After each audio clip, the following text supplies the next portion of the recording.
Hello friends, welcome back to Sam's kitchen. આજે આપણે પાણીપુરીની લારી પર મળે છે તેવું જ મીઠું પાણી એકદમ બહાર જેવું જ ઘરે રેડી કરી લઈએ. તો બનાવી લઈએ આપણે ગળ્યું પાણી. મીઠું પાણી બનાવવા માટે સૌથી પહેલાં એક બાઉલમાં આપણે અહીંયા આંબલી લીધી છે, અડધો કપ આંબલી લીધી છે અને તેના સામે એનાથી ડબલ ખજૂર લીધી છે. અહીંયા ખજૂરને મેં ઠળિયા કાઢીને લીધી છે. જો તમે સીડલેસ ખજૂર લો તો પણ ચાલે. અહીંયા પાણી નાખી અને બંનેને અડધો કલાક માટે આપણે પલળવા દઈશું. અડધો કલાક પછી અહીંયા આપણી આંબલી અને ખજૂર એકદમ સરસ પલળી ગયા છે. અહીંયા આપણે અડધો કલાક પલાળ્યા છે. જો તમારે ન પલાળવા હોય તો એમ પણ ચાલે. હવે તેની અંદર આપણે જેટલી ખજૂર નાખી હતી તેટલો જ આપણે અંદર ગોળ એડ કરીશું. અત્યારે અહીંયા મેં કાળો એટલે કે દેશી ગોળ લીધો છે. હવે આને આપણે બધું જ કુકરમાં લઈ લઈએ. જો આને આપણે તપેલીમાં ઉકાળવું હોય તો તેમ પણ થઈ શકે, પણ કુકરમાં આપણે ફટાફટ 2 થી 3 વિસલ વગાડીશું એટલે આપણી ચટણી એકદમ સરસ રેડી થઈ જશે. અહીંયા મેં જેટલી આંબલી લીધી છે એનાથી ડબલ ખજૂર અને ખજૂર જેટલો જ અહીંયા આપણે ગોળ એડ કર્યો છે.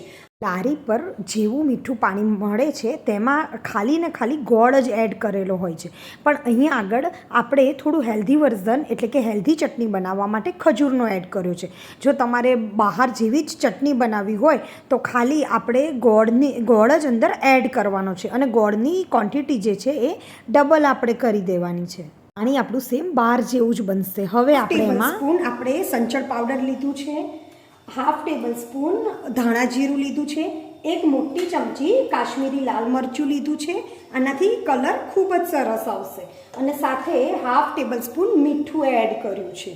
1/4 ટેબલ સ્પૂન આમચૂર પાવડર એડ કર્યો છે. એનાથી ચટણીનો ટેસ્ટ ખૂબ જ સરસ આવશે.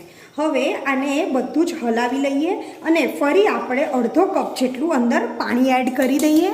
પાણી એડ કરી લીધું છે.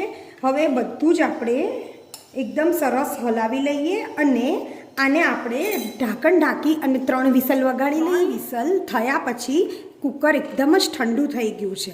હવે એમાં આપણે બ્લેન્ડર ફેરવી લઈશું. અહીંયા મીઠા પાણીમાં પણ બ્લેન્ડર ફેરવી ગયું છે અને એકદમ જ સરસ ક્રશ થઈ ગયું છે. હવે આને પણ આપણે એક બાઉલમાં ગાળી અને કાઢી લઈશું.